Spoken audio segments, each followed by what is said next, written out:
የቀጠናዊ ትስስርን በማጠናከር ካንዱ ጋር የሚመረተው ለአንዱ ግብዓት የሚሆንበት ካንዱ ጋር ያለው አቅም ለሌላው ገበያ የሚሆንበትን እድል ምናጠናክርበት እንደ አጉር ያለንን ውህደት ምናጠናክርበት ጉባኤ ይሆናል ብለን ነው የምናስበው። በእሁድ ገበያ መካከለኛና ዝቅተኛ የኑሮ ደረጃ ላይ ላሉት የእሁድ ገበያ በጣም ትልቅ እፎይታን የሰጠ የኑሮ ውድነትም ጭምር የቀረፈ ለኛም ለአቅራቢዎች ከማሳ ቀጥታ ወደዚህ አምጥተን ማሳ ላይ ካለው ዋጋ እዚህ ትንሽ የተሻለ ይሆናል።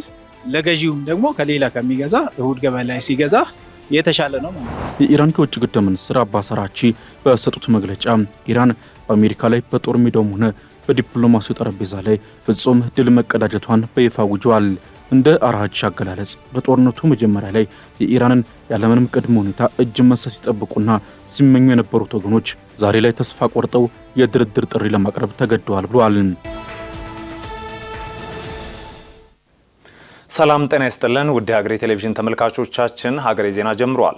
የተለያዩ የሀገር ውስጥና ዓለም አቀፍ መረጃዎችን ይዘናል። ከዜናዎቹ ጋር ዳግም ተገኝ ነኝ።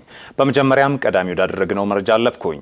የምስራቅ አፍሪካ የጤና ክብካቤ ፌዴሬሽን ጉባኤና ዓለም አቀፍ ስብሰባ በመዲናችን አዲስ አበባ ይካሄዳል። ይህን ተከትሎ በርካታ ቀጠናዊ የጤና ስምምነቶች እንደሚኖሩም ተገልጿል። አበባ ትዕግስቱ 13ኛው የምስራቅ አፍሪካ ጤና ክብካቤ ፌዴሬሽን ጉባኤና ዓለም አቀፍ የጤና ኤግዚቢሽን ከነሐሴ 15 እስከ ነሐሴ 17 ቀን 2018 ዓ.ም በአዲስ አበባ ከተማ ይካሄዳል። በጉባኤው ላይ ከ20 ሀገራት የተውጣጡ ከ2000 በላይ ተሳታፊዎች እንደሚካፈሉበት የሚጠበቅ ሲሆን የሕክምና ግብዓት አምራቾች፣ ሆስፒታሎች እንዲሁም ባለሀብቶችና ስራ ፈጣሪዎች ይገኛሉ ተብሏል። ጉባኤው 4 አጀንዳዎች ላይ በይበልጥ ትኩረት እንደሚያደርግ የተጠቆመ ሲሆን በዚህም የጤና ዘርፍ መሪዎች አጋርነታቸውን የሚያጸኑበት እንዲሁም አዳዲስ ስምምነቶችን የሚፈራረሙበት እንደሆነ የጤና ሚኒስቴር ዴኤታ ፍሬህይወት አበበ ገልጸዋል። በዚህኛው ጉባኤያችን ላይ የግል ኢንቨስተሮች የግል የተለያዩ ካምፓኒ ባለቤቶች የሚገኙበት ስለሆነ የግል አጋርነት የመንግስትና የግል አጋርነትን ኢትዮጵያ ውስጥ የጀመርናቸው ጥሩ ልምዶች እያደጉ የመጡ ልምዶች ስላሉ በጤና ስርዓታችን ውስጥ በግልና በመንግስት አጋርነት እያሳካናቸው ያሉ ትልልቅ ልምዶች ስላሉ ይሄን የምናሳውቅበት የበለጠ ደግሞ አጠናክረን የምንሄድበትን ነው አንዱ በዚህ ጉባኤ እናሳካለን ብለን የምናስበው ማለት ነው። በጤና ስርዓት ውስጥ ይሄ ድንበር ተሻጋሪ የሆነውን የቀጠናዊ ትስስርን በማጠናከር ካንዱ ጋር የሚመረተው ለአንዱ ግብዓት የሚሆንበት ካንዱ ጋር ያለው አቅም ለሌላው ገበያ የሚሆንበትን እድል ምናጠናክርበት እንደ አጉር ያለንን ውህደት ምናጠናክርበት ጉባኤ ይሆናል ብለን ነው የምናስበው። በዚህ ጉባኤ የምስራቅ አፍሪካ የጤና ተቋማትን መናበብ ለመፍጠር እንዲሁም የጤና ባለሙያዎች በሀገራቱ እየተዟዟሩ እንዲሰሩ ምቹ ሁኔታዎችን ለመፍጠር የሚያስችሉ ስምምነቶች እንደሚፈረሙ የኢትዮጵያና የምስራቅ አፍሪካ ጤና ክብካቤ ፌዴሬሽን ፕሬዝዳንት ዶክተር ማርቆስ ፈለቀ ገልጸዋል። ተቋሞች ከተቋሞች ጋር የሚኖራቸው ትብብር እርስ በርሳቸው መደጋገፍ አንድ አይነት ስታንዳርድ ላይ መስራት ተቋሙ ለምሳሌ ኬንያ የታከመ አንድ ታካሚ አጋጣሚ አፍሪካ ህብረት ከሆነ የሚሰራው ኢትዮጵያ ወዳለው ተቋም ሲመጣ ኢዝሊ መረጃው የሚመጣበት ተመሳሳይ የሆነ ስታንዳርድ ያለው ተቋም ውስጥ የሚታከምበት ተመሳሳይ የሆነ መድኃኒት የሚያገኝበት ፎሎአፕ የሚያገኝበት ነገር ባለሙያዎችም ደግሞ ታንዛኒያ ላይ ፍቃድ ያወጣ ሐኪም ወርዶ ሩዋንዳ ላይ በቀላሉ የሚሰራበት ሞሪሸስ ላይ በቀላሉ የሚሰራበት ኢትዮጵያ ላይ የሚሰራበት ኢትዮጵያ ላይ ፍቃድ ያወጣ ሐኪም ደግሞ ሶማሌ ሲሄድ ጅቡቲ ሲሄድ ሱዳን ሲሄድ በቀላሉ እንዲሰራ እነዚህን አስቻይ ሁኔታዎችን መፍጠር አንዱ እንግዲህ ከዚህ ጉባኤ ላይ የምንጠብቀው አቅጣጫ ነው።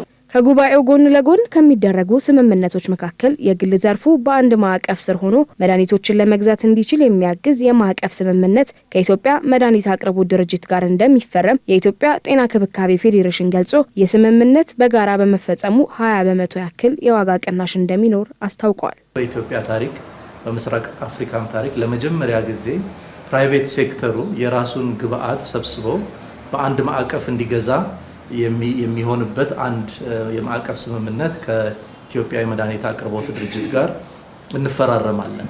የዚህ ውል ዋና ዓላማ ምንድነው? ሁሉም ተበጣጥሶ ለብቻው በሚገዛ ጊዜ ግብአቶችን ውድ ይሆናሉ። ተሰብስበው ሲገዙ ግን እስከ 20% የሚደርስ የዋጋ ቅናሽ ያገኛሉ። ይሄ ማለት ሄዶ ተጠቃሚ ህብረተሰብ ላይ የሚኖረውን የጤና ኮስት ይቀንሳል። ስለዚህ ይሄ አንዱ የሚደረግ ትልቅ የውል ስምምነት ነው። ኢትዮጵያ እንግዲህ ከራሱ አልፋ ለሌሎችም ሀገሮች ትምህርት የምትሰጥበት ነው። በተጨማሪም የአፍሪካ አህጉር ከ70 በመቶ በላይ መድኃኒቶች እንዲሁም ከ99 በመቶ በላይ የሚሆኑ ክትባቶች ከውጭ ከማስገባቷ አንጻር ይህንን አሃዝ በሚቀጥሉት ዓመታት ለመቀነስ የሚያስችሉ ስራዎችን ለማፋጠን የሚረዱ ስምምነቶች እንደሚፈረሙ ይጠበቃሉ። በአዲስ አበባ ከተማ አምራቾችና ሸማቾች በቀጥታ የሚገናኙባቸው የሳምንቱ መጨረሻ ገበያዎች ነዋሪው ምርቶችን በተመጣጣኝ ዋጋ እንዲያገኝ እድል መፍጠራቸውን አምራቾችና ተጠቃሚዎች ገልጸዋል። በገበያው ላይም ከተቀመጠው ተመን በላይ መሸጥን ጨምሮ በነጋዴዎች በኩል የሚስተዋሉ የአሰራር ክፍተቶችን ለመግታት የቁጥጥር ስራ ተጠናክሮ መቀጠሉን የአዲስ አበባ ንግድ ቢሮ አስታውቋል። ቃልኪዳን አሰፋ ተጨማሪ አላት። በአዲስ አበባ ከተማ በተለይም የምግብ ምርቶችን የአቅርቦት ተደራሽነትን ለማሳደግ በየጊዜው የተለያዩ አማራጮች ሲተገበሩ ይስተዋላል። ከነዚህ መካከል አምራችና ሸማችን በቀጥታ የሚያገናኙት የሳምንቱ መጨረሻ ገበያዎች ይጠቀሳሉ። በየሳምንቱ ቅዳሜና እሁድ በየአካባቢው የሚገኙት የድንኳን ላይ ገበያዎች የተለያዩ ምርቶችን በተመጣጣኝ ዋጋ ለአካባቢው ነዋሪ በማቅረብ የገበያ ማረጋጋት ስራ እያከናወኑ እንደሚገኙ ያነጋገርናቸው አምራቾችና ተጠቃሚዎች ይገልጻሉ። እሁድና ቅዳሜ የሳምንት አስቤዛዎች የተገዘ በጣም ቆንጆ ነው። በእኔ በኩል በጣም ቆንጆ ነው እና እሁድና ቅዳሜ ተጠቃሚ ነኝ። ፓስታ ነገሮች፣ ሁሉም ነገር ከውጭ ከዚህ ነው። እንቁላል ነገሮች ከባዛር ነው የምገዛው። ሽንኩርት ነገር ምንም የምገዛው ነገር የለም ከውጭ፣ ሁሉም ባዛር ነው የምጠቀመው። በእሁድ ገበያ መካከለኛና ዝቅተኛ የኑሮ ደረጃ ላይ ላሉት የእሁድ ገበያ በጣም ትልቅ እፎይታን የሰጠ የኑሮ ውድነትም ጭምር የቀረፈ ለኛም ለአቅራቢዎች ከማሳ ቀጥታ ወደዚህ አምጥተን ማሳ ላይ ካለው ዋጋ እዚህ ትንሽ የተሻለ ይሆናል። ለገዢውም ደግሞ ከሌላ ከሚገዛ እሁድ ገበያ ላይ ሲገዛ የተሻለ ነው ማለት ነው። በ2013 ዓ.ም በ5 ስፍራዎች የተጀመረው የቅዳሜና እሁድ ገበያ በአሁኑ ወቅት በመዲናዋ 119 ወረዳዎች በሚገኙ ከ264 በላይ የተመረጡ ቦታዎች ላይ አምራቾችና ሸማቾችን በቀጥታ በማገናኘት የከተማዋን ነዋሪ ተጠቃሚ ለማድረግ እየተሰራ መሆኑን የአዲስ አበባ ከተማ አስተዳደር ንግድ ቢሮ ኮሚኒኬሽን ዳይሬክተር አቶ አሸናፊ ብርሃኑ እንዲህ ይገልጻሉ። የእሁድ ገበያዎቹ በሁሉም ክፍለ ከተማና ወረዳ ላይ እንዲቋቋም ተደርጓል። ከዚህ ቀደም የነበረው ደላላ በመሃል ከገበሬ ባህል በላይ የሚገኝበት ሁኔታ ነበረው። አሁን ግን አምራችና ሸማቹ ቀጥታ መገናኘት ተችሏል ማለት ይቻላል ማለት ነው። 2013 እንደ ምሳሌ ብንወስደው ከ5 ነው ተጀመረው እሁድ ገበያው። ዛሬ ግን 264 ደርሷል። ስለዚህ የህዝብ ፍላጎት እየበዛ ከሆነ በዚህ ደረጃ ላይ ደግሞ ትስስር እየፈጠር ነው፣ ለሌላም ደግሞ ስራ እየፈጠር ነው። በዚህ ደረጃ ላይ ያለው የገበያ ማረጋጋት ጫናው በዚህኛው ከበር እያደረግነው እንሄዳለን ብለን ነው ቢሮ እቅድ ይዘን እየሰራናለው። ይሁንና በገበያዎቹ የአቅርቦትና የንግድ ሂደት የምርቶች ዋጋ ከተቀመጠው ተመን ከፍና ዝቅ ማለት እንዲሁም ተቆጣጣሪ አካላት በማይኖሩበት ወቅት የሚኖሩ የአሰራር ክፍተቶች በሻጮች በኩል የሚስተዋሉ ችግሮች እንደሆኑ ያነጋገርናቸው ሸማቾች ያነሳሉ። ጠዋት ተቆጣጣሪዎች ቢመጡ ከሰዓት በኋላ ገበያው ጨምሮ ነው የሚመጣው። ስለዚህ ከሱቅ ሚለየን ምንድነው? ሚለየን ነገር የለም። ያን ጥብቅ ክትትል ቢያደርጉ አንደኛ ተደራጅተው ነው የገቡት። ተደራጅተው ሲገቡ ደግሞ ለህብረተሰቡ በቀላል ዋጋ እንዲያቀርቡ መንግስት አመቻችቶላቸው ነው። ያ መንግስት ያመቻቸላቸውን ነገር ደግሞ ህብረተሰቡን መበደል የለባቸውም። ህብረተሰቡ እዚህ የሚመጣ ዝቅተኛ ዋጋ ፈልጎ ነው። የአቅርቦት ስርዓቱንና ዋጋን በተመለከተ በቢሮ በኩል ስለሚደረጉት የቁጥጥር ስራዎች የጠየቅናቸው አቶ አሸናፊ በበኩላቸው በገበያው ላይ አልፎ አልፎ የሚታዩ ችግሮችን ለመፍታት 1200 ተቆጣጣሪዎችን በመመደብ በመደበኛነት የቁጥጥር ስራ እንደሚሰራ ገልጸዋል። የአየር ሁኔታን ታሳቢ ያደረጉ የዋጋ መዋዠቆችን ለመከላከል ደግሞ በአቅርቦት ላይ ተጨማሪ ጥናት እየተደረገ መሆኑን ያብራራሉ። አልፎ አልፎ ተቆጣጣሪ ዞር ስል ስግብግብ ነጋዴዎችም ሆኑ ዋጋ የተለጠፈ ዋጋ ውጪ የመሸጥ ምልክቶች አንዱ እንደ ተግዳሮት ነው ብለን ነው እየወሰድን ያለው። ለዚህኛው ደግሞ እንደ መፍትሄ ያስቀመጥ ነው አንደኛ የተቆጣጣሪ ወደ 1200 በላይ የሆኑ ተቆጣጣሪዎቹ በጥብቅ ዲሲፕሊን የቁጥጥር ስርዓት እንዲሰሩ እየተደረገበት ያለው ሁኔታ ነው ያለው። አንዳንድ ምርቶቹ ከወቅታዊ ሁኔታ ጋር አሁን አብዛኛው ኢትዮጵያ ነባራዊ ሁኔታ ከአየር ሁኔታ ጋር ተያይዟል። አንዱ ክልል ላይ ምርት እጥረት ካለ አንዱ ክልል ላይ ደግሞ ምርቱ በጥሩ ሁኔታ ነው እንትን እያለ ስለሆነ ምርት መፈለግ ደረጃ ላይ ደግሞ በትኩረት እንዳቅጣጫ ወስደን ክልሎች እየለየን አካባቢም እየለየን በጋይት አካባቢ ነው፣ ቆላማ አካባቢ ነው፣ የት አካባቢ ምን አይነት ምርት ነው ያለው ምን የገበያ ጥናትም እየተደረገ ስለሆነ አጠቃላይ የአየር ሁኔታም ተለይቶ የምርቶች መፈለግ ቶሎ ምርት ትስስር እያደረግን ስራ ስለሆነ እሱም እንደዚህ አይነት ችግሮችም ሲገጥም ቶሎ አክሽን እየወሰድን ስለሆነ አጠቃላይ ያለው በዚህ ደረጃ ላይ ማንሳት ይቻላል ማለት ነው። አቶ አሸናፊ አክለውም ህብረተሰቡ ያልተገባ የዋጋ ጭማሪ ሲያጋጥመው በየድንኳኑ በተለጠፈው 8588 ነፃ የስልክ መስመር በመደወል ለቢሮው ጥቆማ እንዲሰጥም ጥሪ ያቀርበዋል። የኢራኑ የውጭ ጉዳይ ሚኒስትር አባስ አራግቺ ኢራን በአሜሪካ ላይ በጦር ሜዳ ሆነ በዲፕሎማሲው ጠረጴዛ ላይ ፍጹም ድል መቀዳጀቷን አውጀዋል። ይሁንና የአሜሪካው ፕሬዝዳንት ዶናልድ ትራምፕ በሰጡት መግለጫ ኢራን የሽንፈት ምልክት የሆነውን ነጭ ባንዲራ ማውለብለብና እጅ መስጠት እንዳለባት ተናግረዋል። በቀጠናው የሆርሙዞች መጠን ለመቆጣጠርም ሆነ የጦርነቱን አሸናፊነት በተመለከተ የሚወጡ መግለጫዎች ሀገራቱን የሚያተራምሱ ስለመሆኑም ተመላክቷል። ሙሴ ከበደ ዝርዝር አለው። በመካከለኛው ምስራቅ ለወራት ሲካሄድ የቆየውና መላውን ዓለም በስጋት ሲያናውጥ የቆየው ከአሜሪካና የኢራን ጦርነት አሁን ላይ ወደማይመለስበትና እጅግ አስፈሪ ወደሆነ የዲፕሎማሲና ወታደራዊ ፍጥጫ ምዕራፍ ተሸጋግሯል። ባለፉት ጥቂት ሰዓታት ውስጥ በዋሽንግተንና በቴህራን መካከል የሚሰነዘሩት ቃላት ከባሩድ ይልቅ የሚለበልቡና የቀጠናውን ዕጣ ፈንታ የሚወስኑ ሆኗል። የኢራን የውጭ ጉዳይ ሚኒስትር አባስ አራግቺ በሰጡት መግለጫ ኢራን በአሜሪካ ላይ በጦር ሜዳውም ሆነ በዲፕሎማሲው ጠረጴዛ ላይ ፍጹም ድል መቀዳጀቷን በይፋ አውጀዋል። እንደ አራግቺ አገላለጽ በጦርነቱ መጀመሪያ ላይ የኢራንን ያለምንም ቅድመ ሁኔታ እጅ መስጠት ሲጠብቁና ሲመኙ የነበሩት ወገኖች ዛሬ ላይ ተስፋ ቆርጠው የድርድር ጥሪ ለማቅረብ ተገደዋል ብለዋል። ኢራን በዓለም ላይ ካለው ግዙፍ ወታደራዊ ኃይልና እርሱን ከሚደግፉት ምዕራባውያን ሀገራት ጋር ለወራት በመጋፈጥ ድርድር እንዲካሄድ ያስገደደችው በራሷ የጨዋታ ደንብና ፍላጎት መሆኑን ሚኒስትሩ በኩራት ገልጸዋል። ይህ የኢራን የድል ትረካ በአሁኑ ወቅት በመላው ቀጠናው እንደ ታላቅ ዜና የተሰማ ሲሆን በርካታ የውጭ ሀገር መሪዎችም ኢራን በሁለቱም ግንባሮች አሸናፊ መሆኗን እንደመሰከሩላት ተነግሯል። ይሁን እንጂ በአትላንቲክ ውቅያኖስ ማዶ ያለው የአሜሪካው ፕሬዚደንት ዶናልድ ትራምፕ አስተዳደር ለዚህ የኢራን አቋም የሰጠው ምላሽ እጅግ የከረረና ዛቻ የተሞላበት ሆኗል። ፕሬዚዳንት ትራምፕ በሰጡት መግለጫ ኢራን የሽንፈት ምልክት የሆነውን ነጭ ባንዲራ ማውለብለብና እጅ መስጠት እንዳለባት በድፍረት ተናግረዋል። ትራምፕ አሜሪካ በኢራን ላይ የጣለችው የባህር ላይ እገዳና ወታደራዊ ጫና ቴህራንን እያንበረከካት መሆኑን በመግለጽ ኢራን በኢኮኖሚና በወታደራዊ መስክ አከተመላት የሚል ትረካ እያራመዱ ይገኛሉ። በተለይም ባለፉት 60 ቀናት የተደረሰው ጊዜ የተኩስ አቁም ስምምነትና የመግባቢያ ሰነድ ዛሬ ማለቁን ተከትሎ ትራምፕ አሜሪካ ወደ ለየለት ወታደራዊ እርምጃ ልትመለስ እንደምትችል ፍንጭ ሰጥተዋል። ፕሬዚዳንቱ ዋሽንግተን ከኢራን አብዮታዊ ጥበቃው ጦር IRGC ጋር በሚስጥር የጀርባ ደጅ ድርድር እያደረገች መሆኑን ቢገልጹም ከቴህራን በኩል የተሰማው ምላሽ ግን ይህንን ፍጹም የካደና ትራምፕን በቅዠት ዓለም ውስጥ የሚኖሩ ሲል የዘለፈ ነው። የኢራን አብዮታዊ ዘብ ቃል አቀባይ ሆሴን ሞሂቢ ትራምፕ ከአብዮታዊ ጥበቃው ጋር በቀጥታ እያወራ ነው ማለታቸውን ውሸትና ከሽንፈት የመነጨ ቅዠት ሲሉ አጣጥለውታል። እንደ ሞሂቢ አገላለጽ በኢራንና በአሜሪካ መካከል ምንም አይነት የሚስጥር ድርድር የሌለ ሲሆን ትራምፕ ይህንን መሰል መረጃ የሚያሰራጩትም የዓለምን የነዳጅ ዋጋ ለማረጋጋትና የአሜሪካን ሕዝብ ለመሸወድ ብቻ ነው ብለዋል። ኢራን ዲፕሎማሲያዊ ጉዳዮችን የምትመራው በመደበኛ የመንግስት ተቋሞቿ እንጂ በአብዮታዊ ጥበቃ ጦሩ በኩል እንዳልሆነ በመጥቀስም በትራምፕና በቴህራን መካከል ያለው የመረጃ ጦርነት ወደ ላቀ ደረጃ መሸጋገሩን አረጋግጠዋል። ይህ ፍጥጫ ደግሞ በሆርሙዝ የባህር ወሽመጥ ላይ ባለው ነባራዊ ሁኔታ ይበልጥ ተቀጣጥሏል።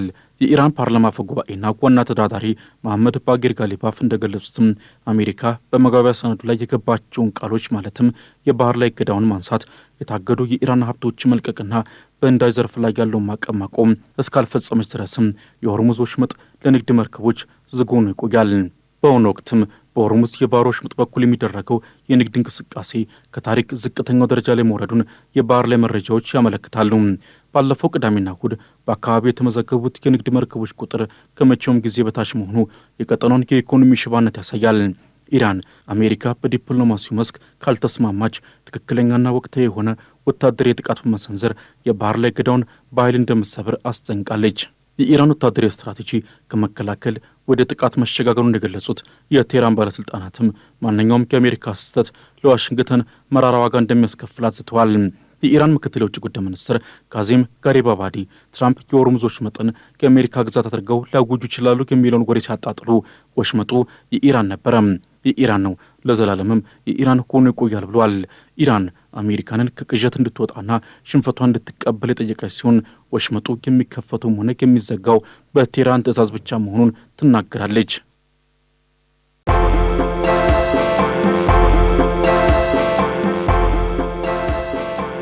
ውድ ተመልካቾቻችን ሀገሬ ዜና እንደቀጠለ ነው። አጫጭር ወዳልናቸው መረጃዎች አለፍን።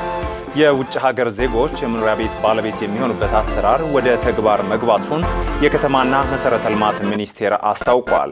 ሚኒስቴር መስሪያ ቤቱ ከተለያዩ ተቋማት ጋር በአተገባበሩ ዙሪያ ውይይትም አካሂዷል።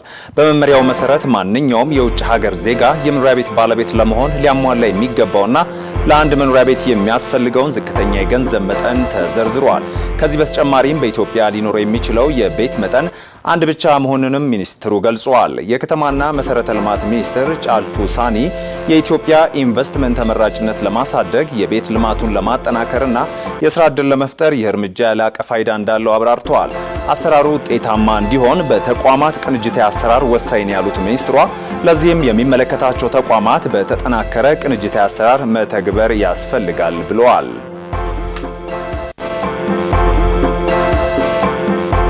በዘንድሮ የክረምት ወቅት በዝናብ እጥረት ምክንያት ሊከሰት የሚችለውን የምርት ቅነሳ ለማካካስ እየሰራ መሆኑን የሐረሪ ክልል ገልጿል። በተለይም በኤልኒኖ የአየር ንብረት መዛባትና ከዝናብ እጥረት ጋር ተያይዞ በ2018-19 የምርት ዘመን ሊያጋጥም የሚችለውን የምርት ቅነሳ ለማካካስ የሚያስችል የተቀናጀ ቅድመ ዝግጅት እየተደረገ መሆኑን የክልሉ ምክትል ርዕሰ መስተዳድርና የግብርና ቢሮ ኃላፊ ሮዛ ኡመር ገልጸዋል። የኤልኒኖ ክስተት በመደበኛው የዝናብ ስርጭት ላይ መዘግየት ወይም መቋረጥ በማስከተል በእርሻና እንስሳት እርባታ ስራዎች ላይ ከፍተኛ ጫና የሚፈጥር በመሆኑ ሰብል ከመድረቁ ባሻገር የእንስሳት መኖ እጥረት፣ የሕዝብ ጤና ስጋትና በምግብ ዋስትና ላይ አሉታዊ ተጽዕኖ እንዳያሳድር የቅድመ ማስጠንቀቂያና የመከላከል ስራዎች እየተከናወኑ መሆናቸውን ገልጸዋል። ሊከሰቱ የሚችሉ አደጋዎችን አስቀድሞ ለመከላከልም ሁሉንም ባለድርሻ አካላት ያሳተፈ የቅድመ ማስጠንቀቂያና ፈጣን ምላሽ አሰጣጥ ስርዓት ተዘርግቶ ተግባራዊ እየተደረገ ይገኛል ብለዋል። በመሆኑም አርሶ አደሩና አርብቶ አደሩ የደጋፊ መስኖ ልማትንና የውሃ አማራጮችን በስፋት እንዲተገበር ጥሪ ያቀረቡት ወይዘሮ ሮዛ በተለይም የከርሰ ምድርና የገጸ ምድር ውሃ ሀብትን በአግባቡ በማቀናጀት የመስኖ ልማትን ማፋጠን ወሳኝ መሆኑንም አመላክተዋል።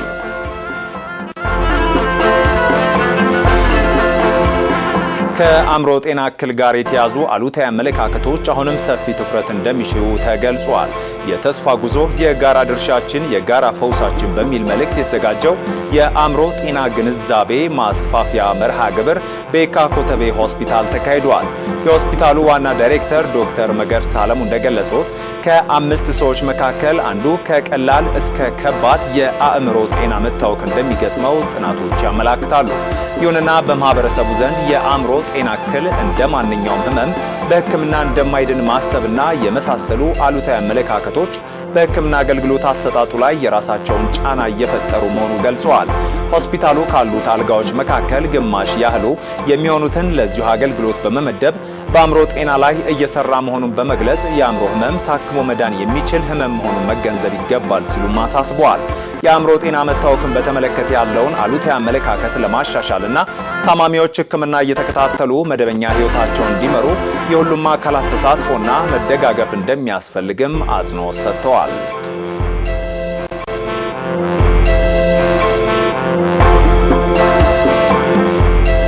ከሀገር ማዶ ያገኘነው መረጃ አለፍን። የሊቢያ ቀይ ጨረቃ ማህበር ከዋና ከተማ ትሪፖሊ በስተ ምስራቅ በምትገኘው የባህር ዳርቻ ላይ የ9 ስደተኞች አስክሬን መገኘቱን አስታውቋል። እንደ ማህበሩ ገለጻ አስክሬኖቹ የተገኙት ቃስር አልአኪያር በተባለችው አካባቢ ሲሆን እነዚህ ስደተኞች ሜዲትራኒያን ባህርን አቋርጠው ወደ አውሮፓ ለመግባት አደገኛ የሆነውን የባህር ጉዞ ሲያደርጉ የነበሩ መሆናቸው ተገልጸዋል። የቀይ ጨረቃ የነፍስ አድን ቡድኖች ከአካባቢው ባለስልጣናት በደረሳቸው ጥቆማ መሰረት ወደ ስፍራው በማምራት አስክሬኖቹን አንስተው ለተጨማሪ ምርመራ ወደ ሆስፒታል ወስደዋል ተብሏል። በጉዞ ላይ የነበረችው ጀልባ መቼ እንደሰመጠችና በውስጧ ስንት ሰዎች እንደነበሩ እስካሁን በውል የታወቀ ነገር ባይኖርም ተጨማሪ የጠፉ ሰዎች ሊኖሩ ይችላሉ በሚል ፍለጋው መቀጠሉ ተመላክቷል። ሊቢያ ከአፍሪካና ከመካከለኛው ምስራቅ ለሚነሱና የተሻለ ሕይወት ፍለጋ ወደ አውሮፓ ለሚጓዙ ስደተኞች ዋነኛ መነሻና መሸጋገሪያ ሀገር ሆና ታገለግላለች። ይሁን እንጂ ስደተኞች የሚጠቀሙባቸው ጀልባዎች ደረጃቸውን ያልጠበቁና ከልክ በላይ ሰው የሚጭኑ በመሆናቸው በየዓመቱ በሺዎች የሚቆጠሩ ሰዎች በዚሁ የባህር ጉዞ ላይ ሕይወታቸውን ያጣሉ ሲል ሮይተርስ አስነብበዋል።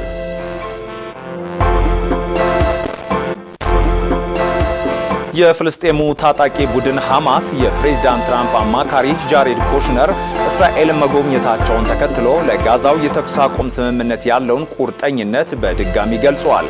ቡድኑ ባወጣው መግለጫ በአሜሪካ የቀረበውንና በተባበሩት መንግስታት የጸጥታው ምክር ቤት የጸደቀውን የሰላም ዕቅድ ተግባራዊ ለማድረግ ዝግጁ መሆኑን አስታውቋል። ይሁን እንጂ የእስራኤሉ ጠቅላይ ሚኒስትር ቤንያሚን ኔታንያሁ አዳዲስ ቅድመ ሁኔታዎችን በመጨመርና በስምምነቱ ሰነድ ላይ ለውጦችን በመጠበቅ ሂደቱን እንዳደናቀፉት ነው ሲል ሐማስ ከሷል። ቡድኑ አሁንም ዘላቂ ተኩስ አቁም እንዲደረግ የእስራኤል ሰራዊት ከጋዛ ሰርጥ ሙሉ በሙሉ እንዲወጣና የታጋቾች ልውውጥ እንዲከናወን እንደሚፈልግም አረጋግጧል። ጃሬድ ኩሽነር ከቤንያሚን ኔታንያሁ ጋር ባደረጉት ውይይት የሰላም ሂደቱን በሚመለከት መምከራቸው ቢታመንም ይፋዊ መግለጫ ግን አልተሰጠም። በግብጽ ኳታርና አሜሪካ አገናኝነት የሚካሄደው ድርድሩ በሁለት ወገኖች መካከል ባለው አለመተማመን ምክንያት አሁንም መቋጫ አላገኘም ሲል አናዶሉ ዘግቧል።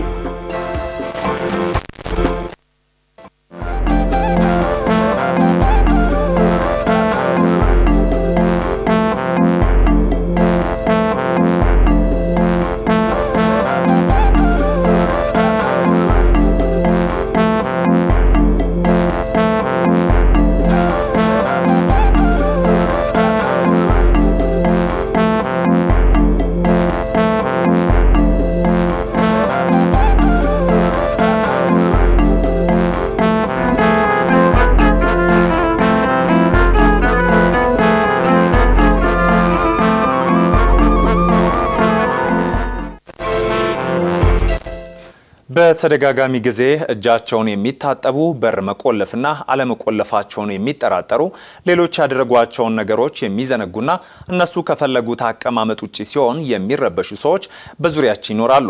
ድርጊቱ ቀላል ይምሰል እንጂ ራሱን የቻለ የአእምሮ ሕክምና የሚሻ ጉዳይ መሆኑን የሕክምና ባለሙያዎች ይገልጻሉ። የዛሬው የጤና ትኩረታችንም እዚሁ ላይ አድርጓል።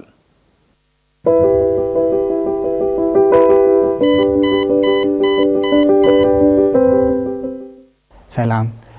ተደጋጋሚ ጊዜ እጃቸውን የሚታጠቡ በር መቆለፋቸውን ወይም የለኮቱትን ስቶቭ ማጥፋታቸውን 10 ጊዜ ቼክ የሚያደርጉ አሊያም የነገሮችን አቀማመጥ እነሱ እንደሚፈልጉት ካልሆነ የሚረብሻቸው ሰዎች አጋጥሟቸው ያውቃሉ? ኦሲዲ የሚባል ሲሆን ራሱን የቻለ ህክምናም አለው። ዶክተር ቢኒያም ፍስሐ ነኝ። አብራችሁን ቆዩ። ኦሲዲ አእምሮ ላይ የሚከሰት ችግር ሲሆን ብዙዎች ይህ የአእምሮ ህመም እንደሆነና ህክምና እንዳለው አያውቁም። በዚህ የተነሳ ለሰው ሳይናገሩት እየተሰቃዩ ይኖራሉ። ለመሆኑ ምልክቶቹ ምንድናቸው? የመጀመሪያው ክፍል ኦብሰሽን የምንለው ሲሆን ኦሲዲ ያለበት ሰው ተደጋጋሚ ግን ምክንያታዊ ያልሆኑ ሀሳቦች ወደ አእምሮ ሲመጡ ነው። ለምሳሌ በሩን ከቆለፉት በኋላ አልቆለፍኩትም ብሎ ማሰብ፣ ቆሻሻ ነካኝ፣ ያስቀመጥኳቸው እቃዎች በደንብ አልተደረደሩም፣ በደንብ ካላስተካከልኳቸው የሆነ መጥፎ ነገር ይከሰታል። እኒህንና እኒህን የመሳሰሉ ተደጋጋሚ ሀሳቦች ናቸው። እኒህን ሀሳቦች ለማስታገስ ኦሲዲ ያለበት ሰው ኮምፐልሽን የምንላቸውን ተደጋጋሚ ድርጊቶችን ይፈጽማሉ። ለምሳሌ 10 ጊዜ እጅን መታጠብ፣ በር መቆለፍን አለመቆለፍን በተደጋጋሚ ሄዶ ማረጋገጥ፣ እቃዎችን እነሱ እንደሚፈልጉት 10 ጊዜ ማስተካከል ይጠቀሳሉ።